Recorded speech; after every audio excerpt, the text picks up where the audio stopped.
sou o Alfa e Ômega, diz o Senhor Deus, aquele que era e que há de vir, o Todo-Poderoso.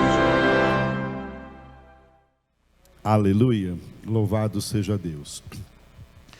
Por estar sentados, nesse texto que nós estamos meditando, dentro do capítulo 19 do livro dos Atos dos Apóstolos, nós estamos contemplando aqui todos os eventos ligados à terceira viagem evangelística do apóstolo Paulo. O apóstolo Paulo, enviado pelo Espírito Santo desde Atos capítulo 13, empreendeu grandes viagens evangelísticas que ficaram registradas aqui neste precioso livro dos Atos dos Apóstolos. Nessa terceira viagem missionária, o apóstolo Paulo vai passar cerca de 2 anos na cidade de Éfeso, que hoje é na Turquia. A cidade de Éfeso hoje só tem ruínas, ela não existe mais. Lá na Turquia tem outras cidades, outras localidades, outras regiões que cresceram ali ao redor. Mas o século I do cristianismo foi um século que varreu todo aquele continente chamado na época de Ásia Menor.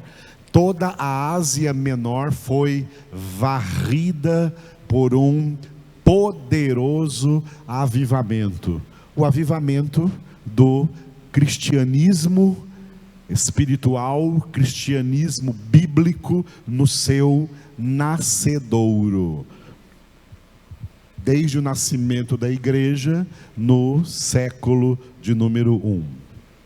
Deus tem um modo muito impressionante de agir durante todo o decorrer da história da humanidade. E dentro do modo de Deus agir no decorrer da história da humanidade, Deus vai pontuando a história da humanidade com alguns eventos que nós denominamos de avivamentos.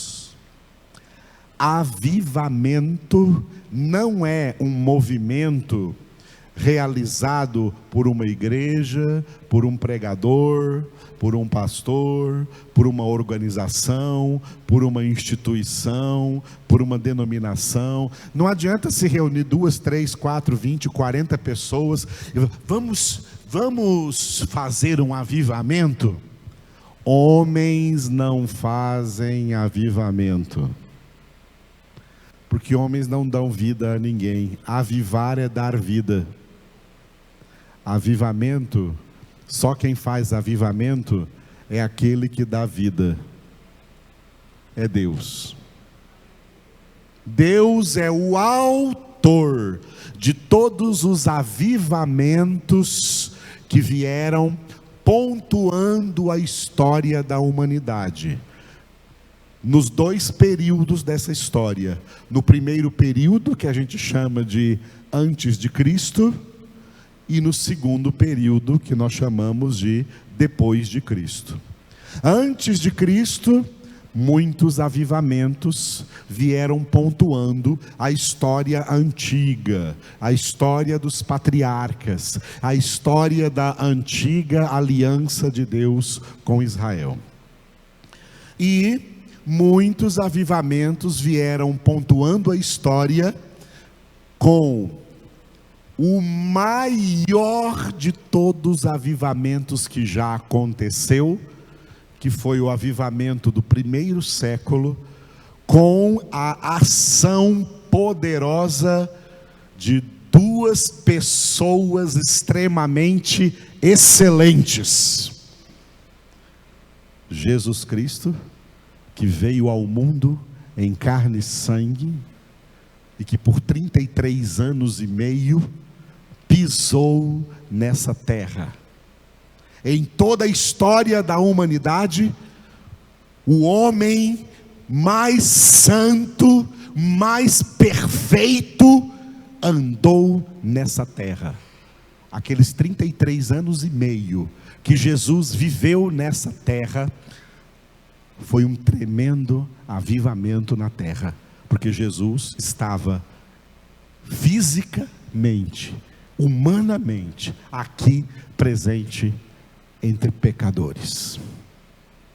E assim que ele terminou a sua missão nessa terra e foi assunto aos céus, veio a outra pessoa, veio o Espírito Santo de Deus, e veio para ficar, e está aqui para ficar, e está aqui operando no decorrer dos séculos de cristianismo.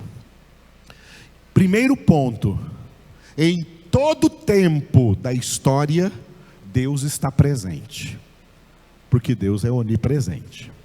Em todo tempo da história, Deus está presente.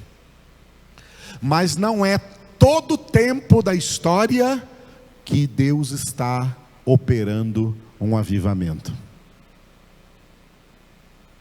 Deus escolheu, antes da história começar, Deus escolheu quais seriam os períodos de história da humanidade em que Ele pontuaria essa história com um poderoso avivamento espiritual. Isso aconteceu algumas vezes lá na antiga aliança, e na nova aliança nós podemos enumerar. Na nova aliança nós podemos enumerar. A nova aliança foi inaugurada com esse poderoso avivamento do século I, com a vinda de Jesus, como Paulo declara em Gálatas capítulo 4, versículo 4, chegada a plenitude do tempo, Deus enviou o seu Filho.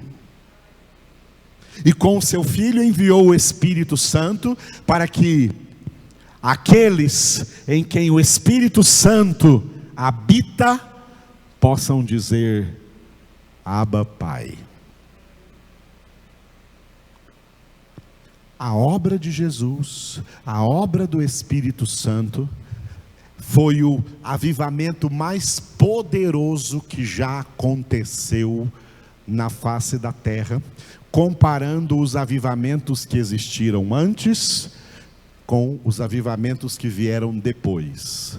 Até hoje, o maior avivamento que Deus operou na humanidade foi no século I, enviando o seu Filho e enviando o Espírito Santo.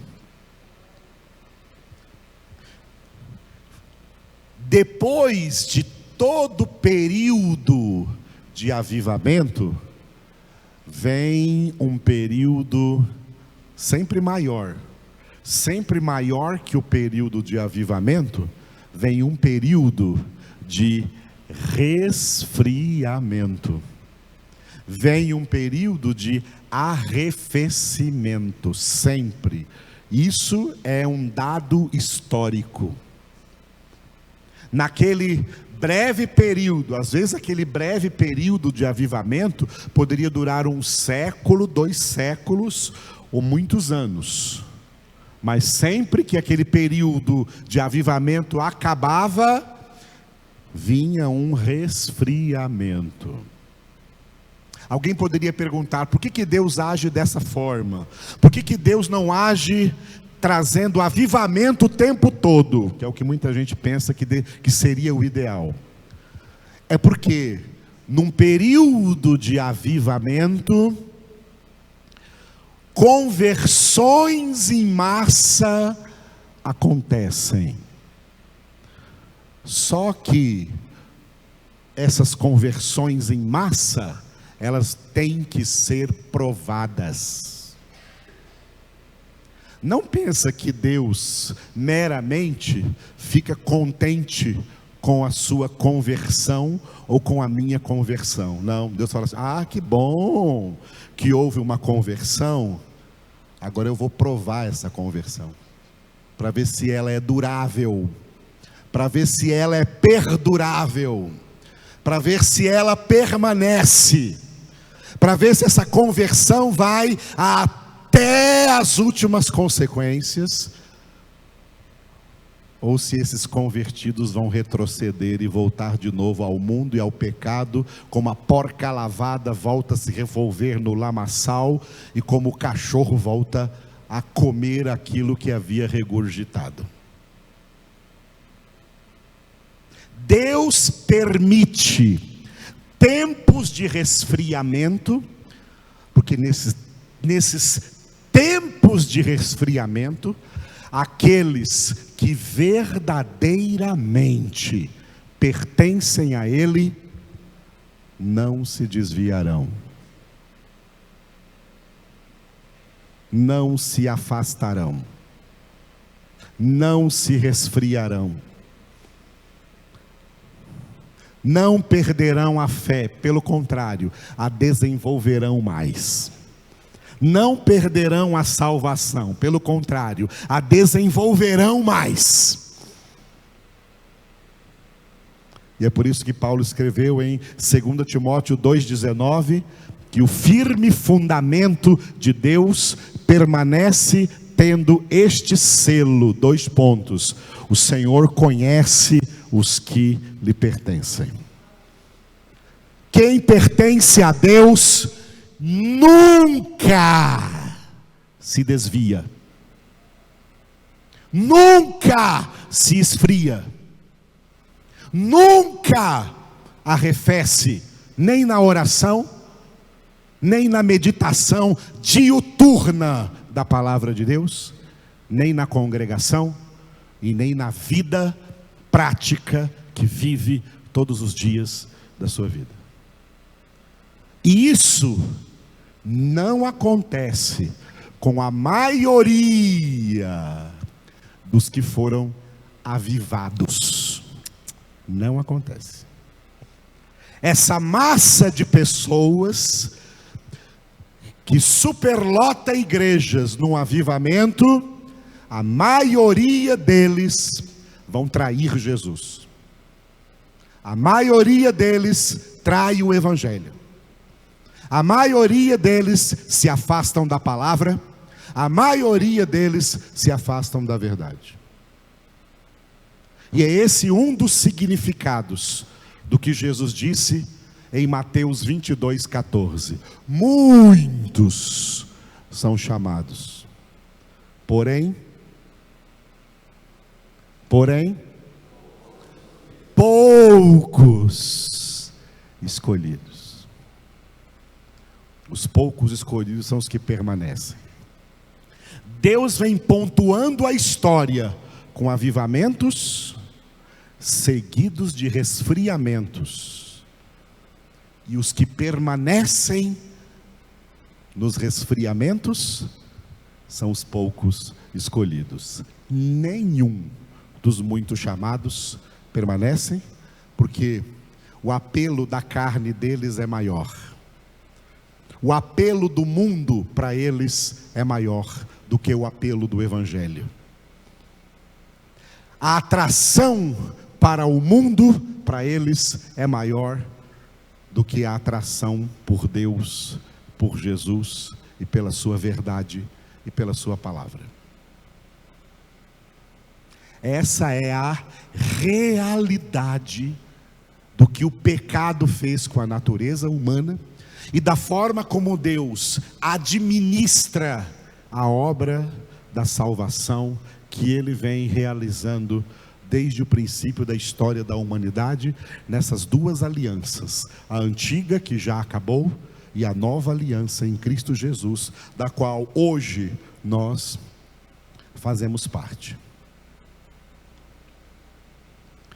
Para vocês terem uma ideia, depois daquele primeiro avivamento, do qual os apóstolos fizeram parte, do qual o apóstolo Paulo fez parte, por isso que essas viagens de Paulo tiveram tanto sucesso, porque ainda estava dentro do avivamento do século I,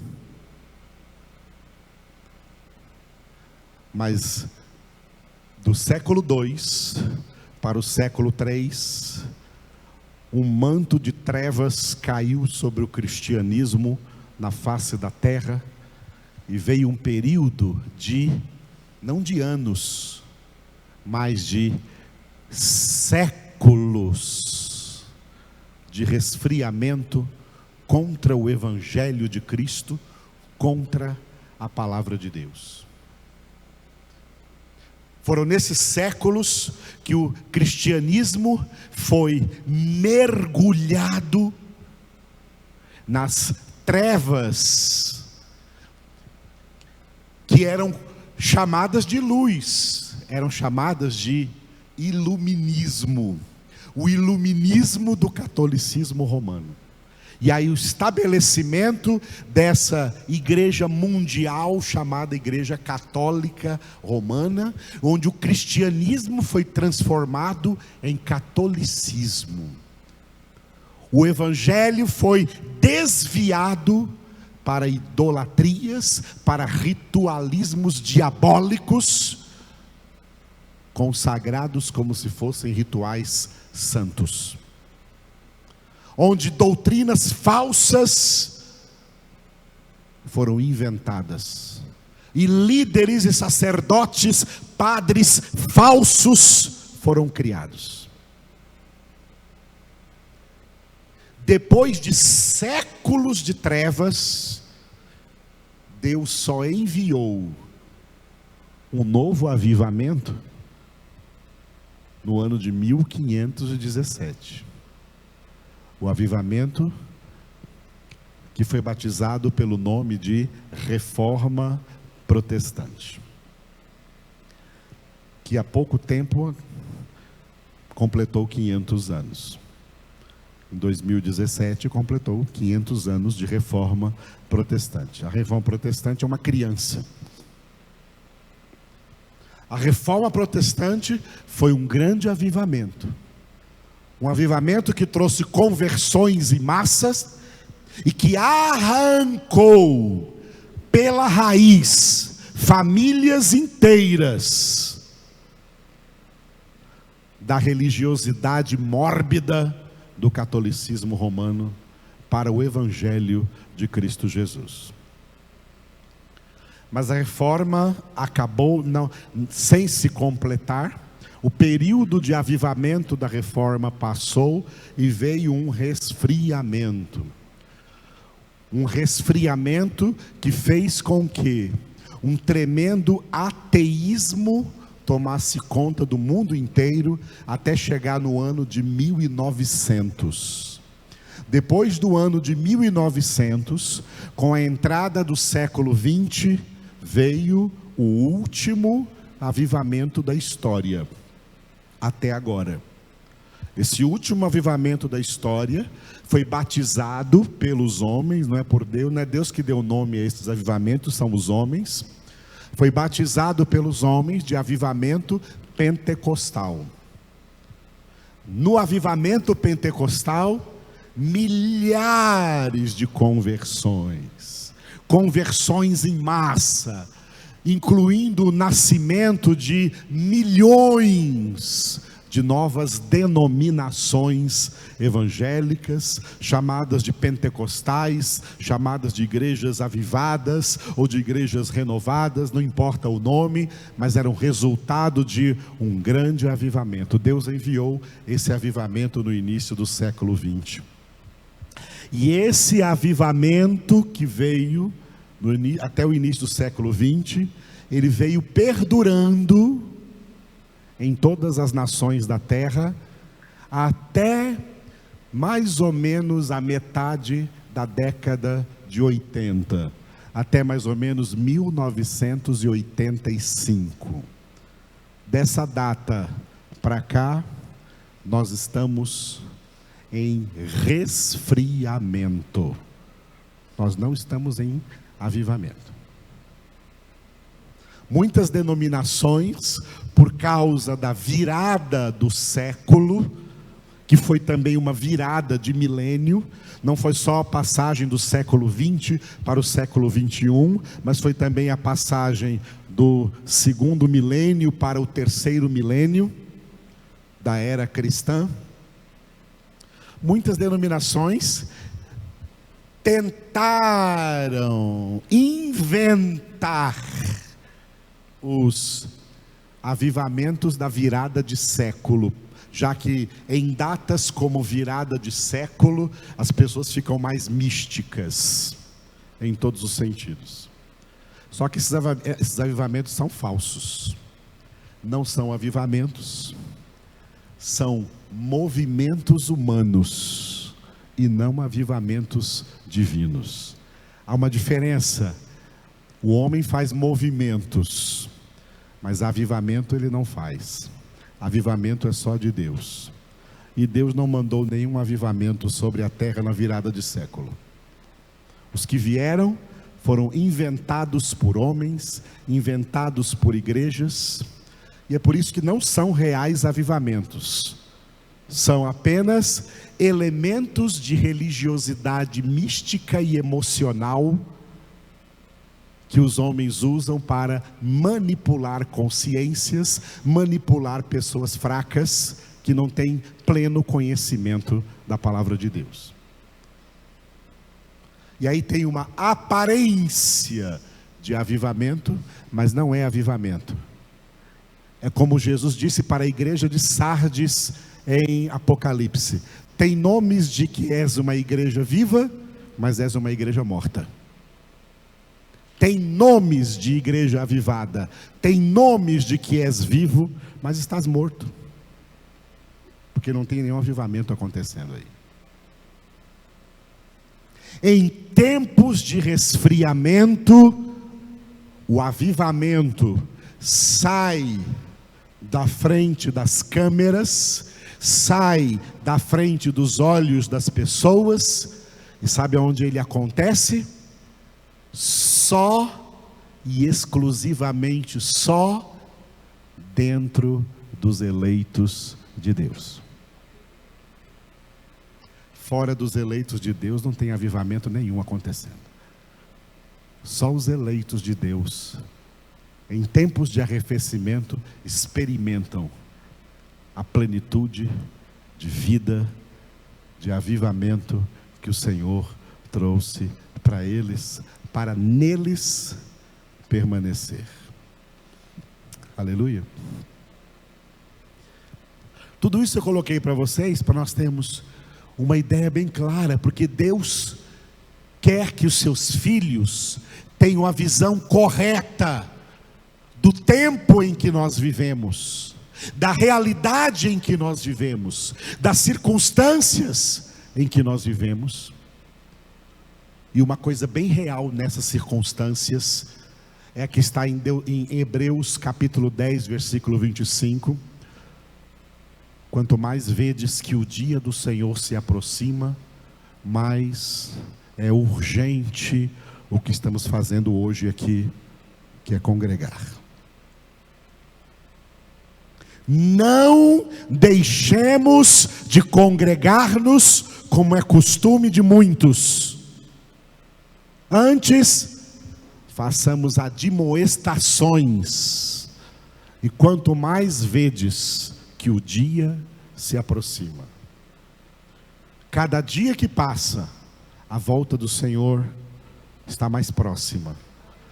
E cada dia que passa, é mais urgente estarmos reunidos em congregação.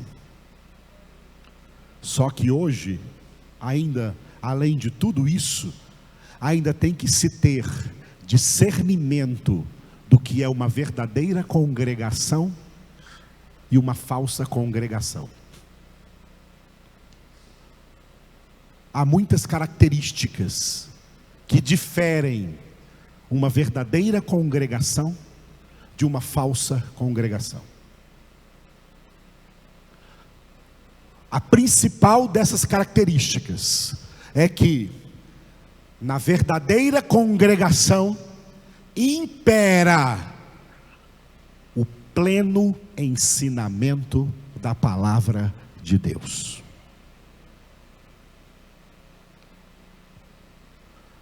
E em falsas congregações, a palavra de Deus não está sendo ensinada, não está sendo ministrada na sua inteireza, na sua plenitude, na sua profundidade. Estão ludibriando as pessoas, enganando as pessoas, manipulando consciências e não obedecendo Jesus, fazendo discípulos, ensinando-os a guardar tudo quanto Ele ordenou. Hoje tem muitas congregações falsas, com muita coisa que enche os olhos das pessoas, enche os ouvidos das pessoas, mas não enche o coração delas de Deus. E cria um estereótipo religioso de aparência de sabedoria, mas que não tem a verdadeira sabedoria, não tem um verdadeiro entendimento, e são crentes ignorantes da palavra, e que na sua ignorância da palavra chegam até a odiar a palavra quando ela lhes é anunciada de maneira coerente e verdadeira. São os primeiros a dizer: não, isso é exagero, não é assim não. São ligados ao misticismo, são ligados ao sentimentalismo, ao emocionalismo, chamam emoção de unção. Emoção não é unção, unção não é emoção. O Espírito Santo não veio nos comover, o Espírito Santo veio nos mover, nos guiando em toda a verdade, em toda a palavra, como Jesus declarou em João 16:13, onde ele chamou o Espírito Santo de: o Espírito da verdade vos guiará a toda a verdade. Aleluia. É assim que, quando o apóstolo Paulo estava pregando aqui na cidade de Éfeso, ainda estava vigente o mais poderoso avivamento da história da humanidade, que começou com a vinda de Jesus e com a vinda do Espírito Santo e o nascimento da igreja de Cristo Jesus. O que nós lemos aqui era um período de poderoso avivamento. Por isso, quando o apóstolo Paulo realizou essas viagens, igrejas nasceram em todos os lugares onde ele esteve. E nós vamos ler aqui que quando ele ficou na cidade de Éfeso por 2 anos, olha só, em 2 anos na cidade de Éfeso, nesses 2 anos, todo aquele continente asiático, chamado na época de Ásia Menor, ele foi evangelizado. Nós estamos aqui nesses 2 versículos, versículos 9 e 10, que tem o título de escola, porque foi exatamente em uma escola que o apóstolo Paulo estabeleceu a sua base evangelística, a sua base de pregação ali na cidade de Éfeso, na escola de um homem chamado Tirano.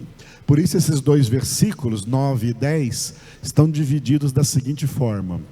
Versículo 9 foi o que nós já vimos anteriormente, né? Antes de eu ter dengue, nós vimos o versículo 9, a escola de Tirano. Tirano era o nome do homem que era dono dessa escola, E ele cedeu essa escola para que o apóstolo Paulo ali pregasse o evangelho.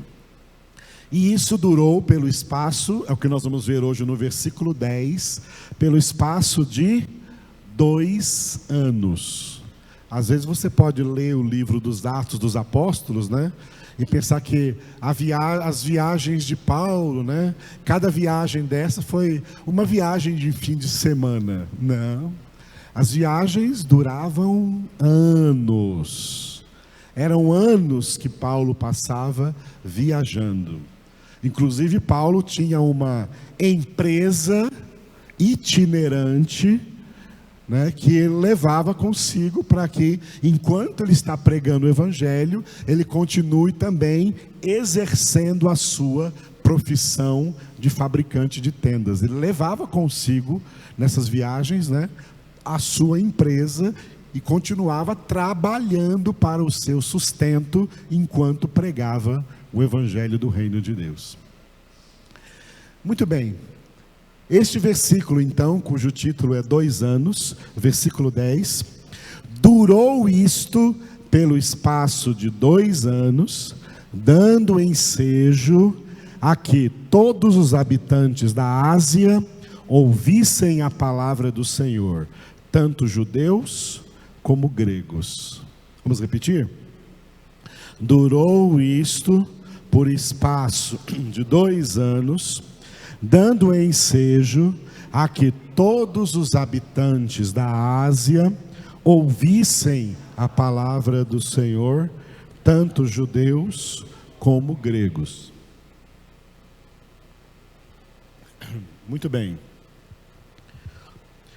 Enquanto Paulo ali pregava o evangelho, pessoas de outros lugares vinham para a cidade de Éfeso, e ali eram convertidos, e voltavam para suas cidades, e começavam nas suas cidades, né, as igrejas cristãs.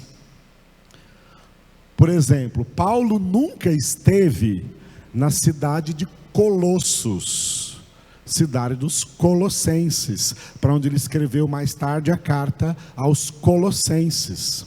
Quando foi que esses colossenses se converteram? Durante esses 2 anos que Paulo estava em Éfeso. Colossos, que ficava ali também na Ásia Menor, pessoas de lá, colossenses, vieram até Éfeso, na escola de Tirano, durante esses 2 anos, e receberam ali a pregação do evangelho, e voltaram para a cidade de Colossos, estabelecendo ali igrejas cristãs. Paulo nunca pisou lá em Colossos. E isso provavelmente também aconteceu com as outras cidades da Ásia Menor, por exemplo, as cidades citadas em Apocalipse capítulo 2 e 3. A primeira é Éfeso, Paulo esteve lá, mas nas outras não esteve. Esmirna, Pérgamo, Tiatira, Sardes, Filadélfia, Laodiceia, todas cidades da Ásia Menor que foram evangelizadas durante os 2 anos em que Paulo, todos os dias, estava nessa escola anunciando, pregando o evangelho de Jesus Cristo. Aleluia. Eu gostaria de aproveitar essa palavra de hoje para mostrar para vocês uma coisa muito importante, corroborado por tudo que eu já falei hoje. Qual é a influência real que a pregação do Evangelho de Cristo opera no mundo inteiro? No mundo inteiro. Quando o apóstolo Paulo escreveu uma carta aos Filipenses, vamos ver o próximo slide aqui, desculpe, Colossenses, aos Colossenses que eu falei agora mesmo, capítulo 1, versículo 23, Paulo disse assim, Se é que permaneceis na fé, vamos ler juntos? Leiam comigo do começo. Se é que permaneceis na fé, alicerçados e firmes, não vos deixando afastar da esperança do evangelho que ouvistes e que foi pregado a toda criatura debaixo do céu, e do qual eu, Paulo, me tornei ministro. Estão vendo que eu sublinhei aqui a frase, a toda criatura debaixo do céu.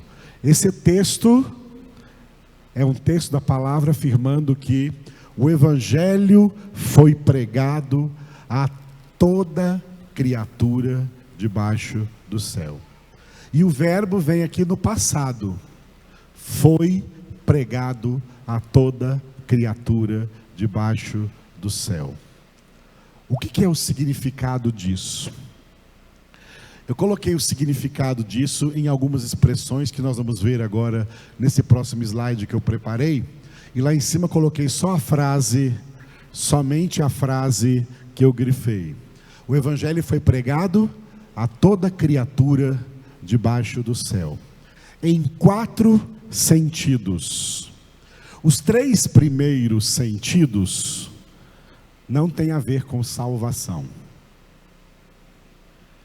Só o último sentido tem a ver com salvação. O evangelho foi pregado a toda criatura debaixo do céu, primeiro, olha, na globalização do mundo inteiro. O evangelho foi pregado no mundo inteiro já. Quando eu falo sobre isso, eu gosto de dar o seguinte exemplo. Vou dar um exemplo para vocês entenderem a questão da globalização, o que acontece numa globalização. O evangelho é um dos elementos globalizados no mundo inteiro, como tantos outros elementos. Vamos dar um exemplo. Quem aqui presente nessa noite, porque quem está longe lá não dá para comunicar comigo agora.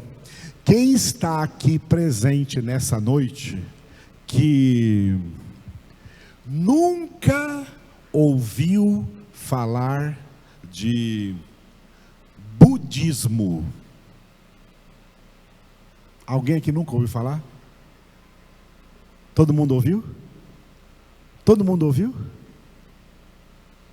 Budismo, que é uma religião hinduísta, e que teve como líder um homem chamado Siddhartha Gautama, que passou a ter o apelido de Buda. E tem aquela imagem daquele gordão sentado, né? É o Buda. Já quebrei muitos Budas por aí. Então, por que vocês ouviram falar de budismo? Vocês são budistas? Já foram algum dia? Por que vocês então ouviram falar de budismo? Porque é um elemento globalizado. No mundo inteiro, todo mundo ouviu falar de budismo. No mundo inteiro, todo mundo ouviu falar de espiritismo. No mundo inteiro, todo mundo ouviu falar de catolicismo. No mundo inteiro, todo mundo ouviu falar de protestantismo. No mundo inteiro, todo mundo já ouviu falar de islamismo. No mundo inteiro, todo mundo já ouviu falar de ateísmo. Essas coisas são globalizadas. Todas as pessoas têm acesso a esse conhecimento, acesso a essa informação. Em meio a todas essas coisas globalizadas, está também a Bíblia. No mundo inteiro, todo mundo ouviu falar de Bíblia. Todo mundo sabe que Bíblia existe. Todo mundo sabe que a Bíblia tem Antigo Testamento e Novo Testamento. Todo mundo sabe que a vinda de Jesus Cristo a esse mundo e o que aconteceu com ele é fato histórico. Está registrado nos livros de história, está registrado na história da humanidade, está registrado na forma como as pessoas dividiram o tempo a ser e descer, antes de Cristo e depois de Cristo. Cristo foi anunciado, o Evangelho foi anunciado. Jesus morrer na cruz é algo globalizado. Tem filmes o ano inteiro sobre isso, tem séries sobre isso, isso está nas televisões, está nas redes sociais, está na internet, está na rede mundial de comunicação. Jesus está lá, o nome de Jesus está lá, a morte de Jesus na cruz está lá, a ressurreição, a história da ressurreição de Jesus está lá, a história dos milagres de Jesus estão lá, tudo que Jesus fez está registrado. Todo mundo conhece, o Evangelho foi pregado a toda criatura debaixo da terra. Talvez só quem nunca ouviu isso, uma ou outra tribo indígena que ainda hoje, no século 21, terceiro milênio, ainda estão escondidos em alguma mata, em algum lugar, onde não chegou nenhuma informação acerca do que está acontecendo no restante do mundo. Fora isso, o Evangelho chegou na terra, o Evangelho foi pregado na terra. Todo mundo tem acesso a ele. Todo mundo tem acesso ao Evangelho. O Evangelho foi bem pregado, o Evangelho foi mal pregado, o Evangelho teve muitos pregadores bons, o Evangelho teve muitos pregadores maus, mas de todas as formas, o Evangelho foi pregado na face da terra. Qualquer criança que nasça hoje, nasce no mundo no qual, dentre todas as realidades que existem nesse mundo, o Evangelho é uma dessas realidades. E cedo ou tarde essa criança, na sua fase de crescimento, vai ter acesso a isso. Vai ouvir falar de Jesus em algum momento, vai ver Bíblia em algum momento, vai saber que Bíblia existe, que Jesus veio ao mundo, morreu na cruz, tem cruz para tudo quanto é lado no mundo, até tatuada nas pessoas.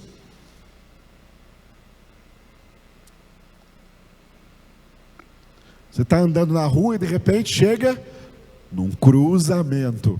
Opa! Tem cruz para tudo quanto é lado. Que faz todo mundo lembrar do fato tremendo da história de que Cristo foi crucificado. O Evangelho foi pregado no mundo inteiro. E a globalização já espalhou isso. Isso está espalhado no mundo inteiro. Note que no texto que nós lemos aqui de Atos, né, os habitantes da Ásia ouviram a palavra de Deus. Não significa que todos eles creram. Não significa que todos creram, mas todos ouviram. Assim também é o mundo. Todos já ouviram falar de Jesus. A maioria se mantém descrentes. A maioria se mantém empedernidos, mas todos já ouviram muito bem falar. E na minha experiência de pregar para pessoas não convertidas, já vi milhares delas, né, tentando retrucar o que eu estou pregando para elas, usando a Bíblia. Elas sabem textos bíblicos. As pessoas não convertidas conhecem muitos textos bíblicos. Uma das coisas que elas pensam quando nós pregamos para elas é que nós estamos julgando elas. Aí você está pregando para mim, e eu sei que está escrito na Bíblia: não julgueis para não serem julgados. Eles conhecem a Bíblia e usa em favor deles. Usa para se defender contra o Evangelho.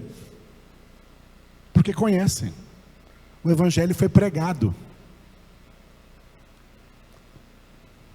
Quando um descrente vê um crente fazendo uma coisa errada, eles logo têm na boca a palavra de crítica, para dizer: olha aí, ele diz que é crente, na Bíblia dele não ensina o que ele tem que fazer.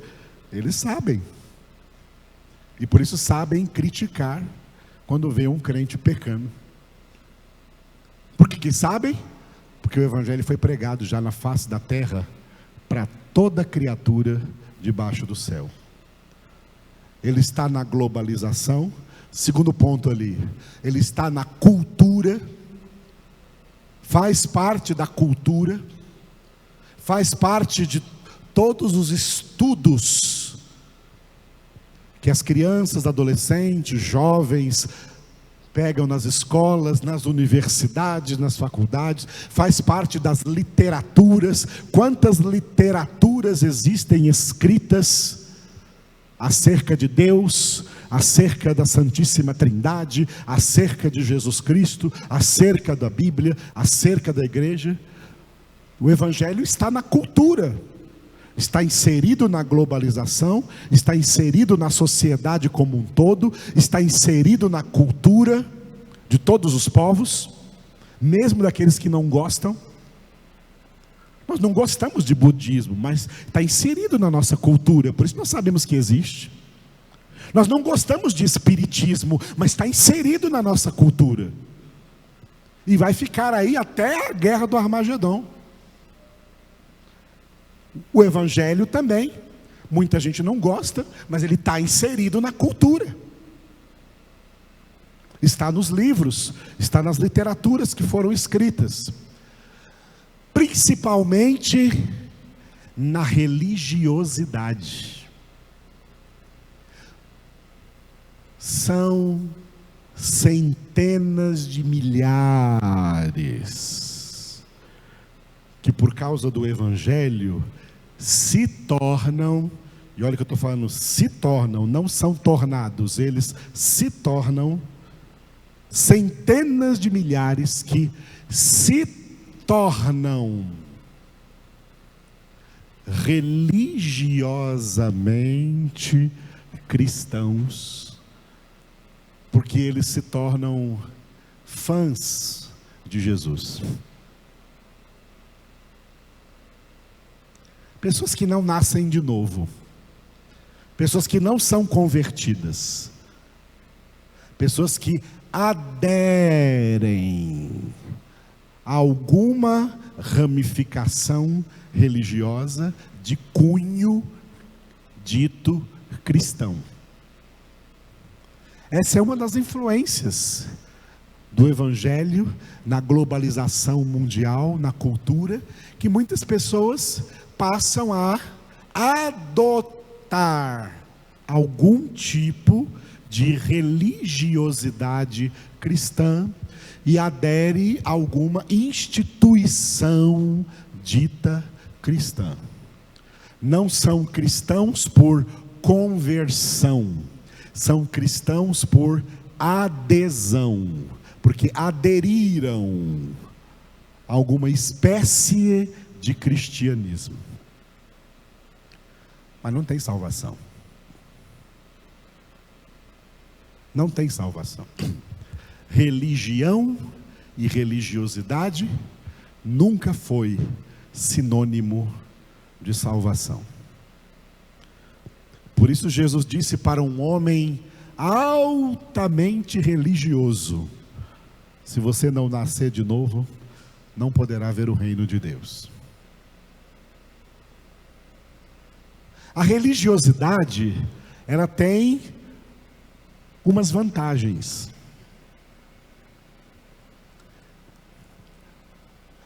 Por meio da religiosidade, as pessoas que se dedicam a uma religião elas acabam, né, operando de uma certa forma uma restrição contra os seus próprios pecados, contra os seus próprios erros. Não é em nome de Jesus, não é em nome de Deus, não é por amor a Deus, não é por obra do Espírito Santo, não, é apenas pela consciência religiosa que elas recebem, seja em qual for a ramificação religiosa que ela esteja, porque nessas ramificações religiosas existem variações de legalismo e variações de liberalismo. Então, quanto mais legalista é uma religiosidade, mais as pessoas restringem seus pecados.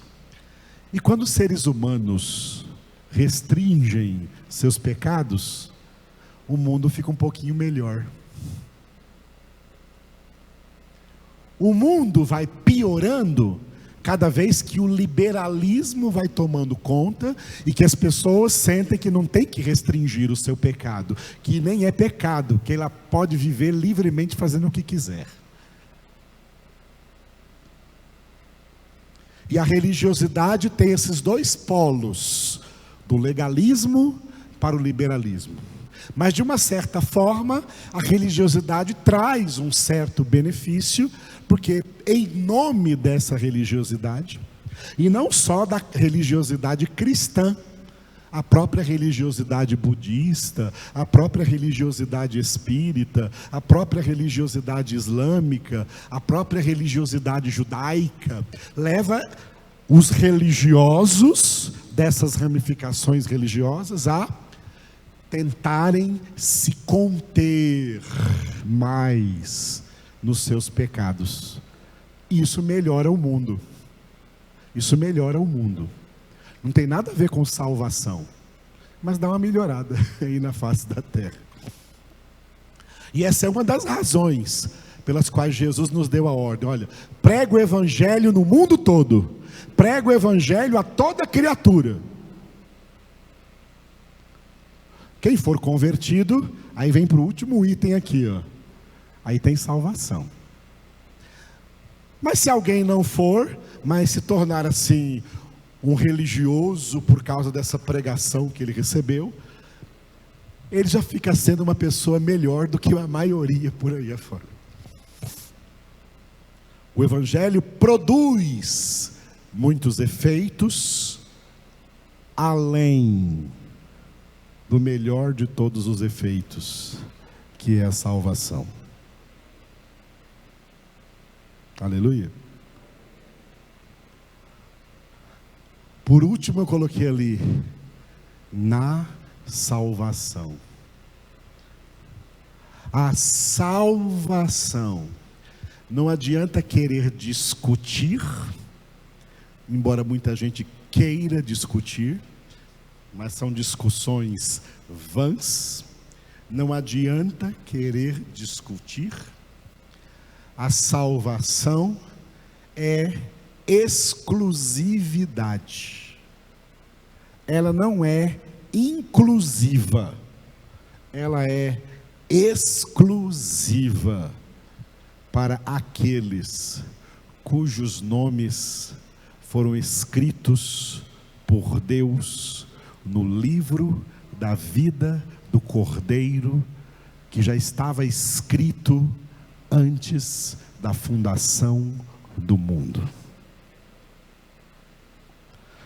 Nesses, o Evangelho vai operar verdadeira salvação. Nesses que Paulo escreveu em Efésios 1:4, as pessoas que o Pai escolheu em Cristo antes da fundação do mundo, para serem santos e irrepreensíveis diante dele em amor. O Evangelho influencia todo mundo. Ninguém escapa da influência do Evangelho. Mas a salvação ele opera naqueles que o Pai escolheu. Aleluia. Por isso que Jesus comparou o reino de Deus a uma rede lançada no rio ou no mar. O pescador que lança a rede é o Pai. A rede que ele lançou no mundo foi o seu Filho Jesus, o Verbo de Deus, a Palavra de Deus, o Evangelho de Deus. A rede não pesca todos os peixes do mar, mas pesca muitos. E esses muitos são puxados para a praia. Só que aí acontece uma seleção. O pescador escolhe só os peixes que ele quer. E o resto ele devolve para o mar. Lembram de Jesus contar isso? Mateus capítulo 13, a parábola da rede. É assim que o Evangelho opera. Influenciar? Ele influencia o mundo inteiro. Mas salvar aqueles que o Pai em Cristo escolheu. Se você foi alcançado por tão grande salvação, você tem que viver em ações de graças ao Senhor. Porque isso é privilégio de poucos. Eu já vi pastores pregando, Deus não tem privilegiados. Errado, Ele tem sim. A Bíblia diz que Ele tem. E é esses que Ele coroa com eterna salvação. Mesmo que, como quaisquer dos outros, eles não mereçam. Salvação é graça imerecida. Quem a recebe tem consciência de que não merece. Mas essa consciência o impulsiona a fazer jus a isso, a essa grande graça recebida, santificando a sua vida conforme a palavra de os critérios da palavra de Deus. Eu sou o Alfa e Ômega, diz o Senhor Deus, aquele que é, que era e que há de vir, o Todo-Poderoso.